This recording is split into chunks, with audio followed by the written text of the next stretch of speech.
Hey guys, so today is my first official video. I'm going to be talking to you about iTunes and the general iTunes era. So first of all, I'm just going to be doing a basic review, comparison, and this is what I'm going to be planning to do in my other videos. So first of all, I'll get into my channel, as this is my first video. What I'll try to do is I'll try to release a video one to two times a week, giving you a basic overview of a different program each time. In this case, iTunes 10.5. What I'll be doing is giving you where can you get it, what does it do, why does it do it, and maybe a comparison, and then I'll rate it. So, let's start. So first of all, this is iTunes, and what it does is basically it is a multi-purpose program. It is a good function for storing music.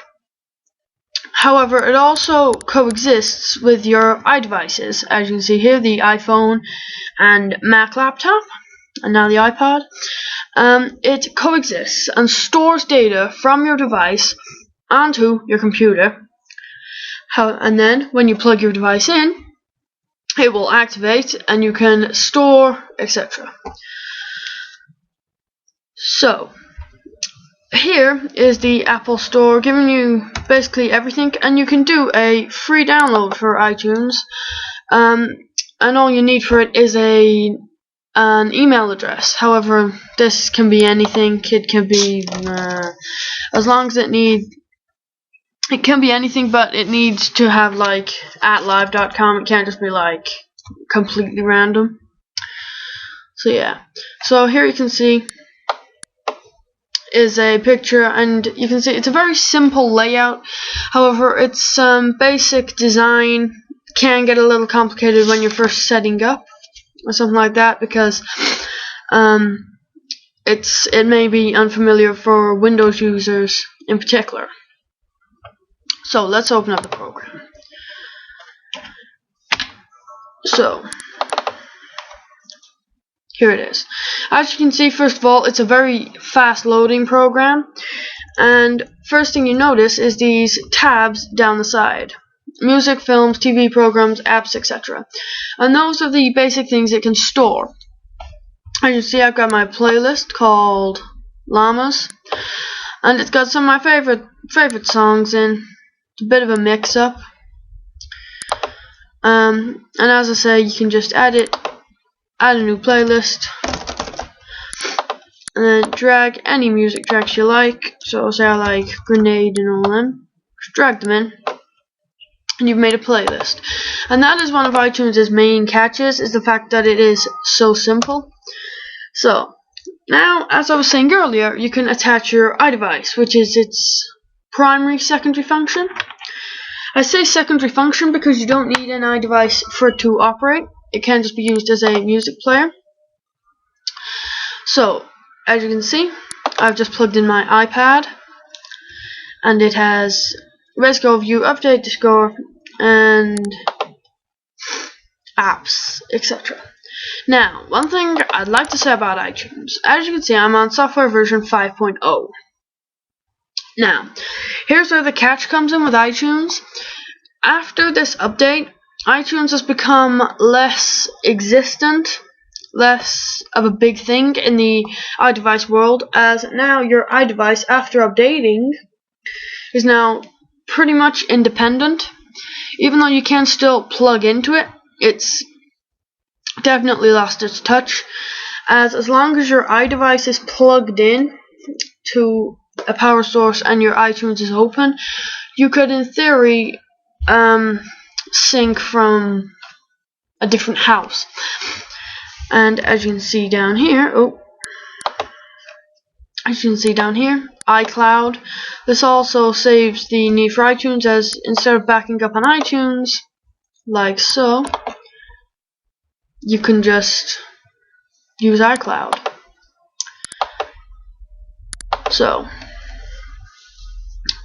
why would you download this? As I've already said, and for fear of repeating myself, as I've already said, it's a big problem the iDevice is becoming obsolete. However, it does make a very good media player already. Playing music and films, TV programs, apps, even though apps are for an iDevice, so it kind of nulls it, but whatever. So if I just play a track,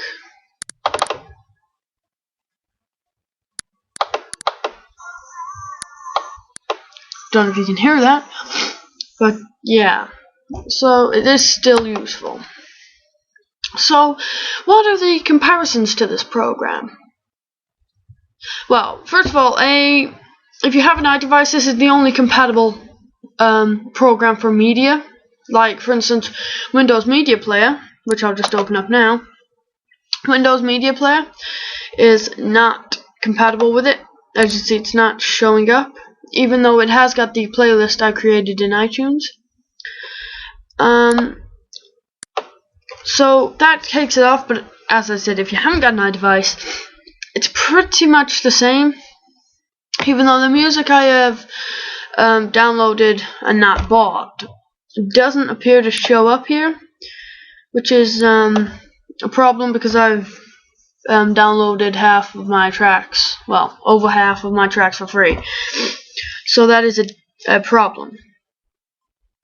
So then, which would I have, Media Player or iTunes? Without the iDevice,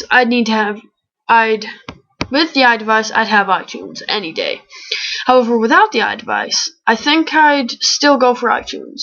Despite the fact it's more complicated, I find the sound quality and ease of use it's probably better for offering more features. So now, for this, I had to give the iTunes program a rating out of 10. So today I'm going to give iTunes a 7 out of 10. 7 because of all its features, the fact it's compatible with an external device. Its ease of use is pretty good, however, some people will not grasp it, particularly the elderly people. I'm not being sexist. I can get this perfectly, yet someone like my nan, father, mom, it's just not gonna go in. So, thanks for watching my videos. I guess I'll see you next time. Rate, comment, subscribe. I will be doing other videos like this. Please leave advice. I'm really not good at this. So, thanks for watching. Good night, guys.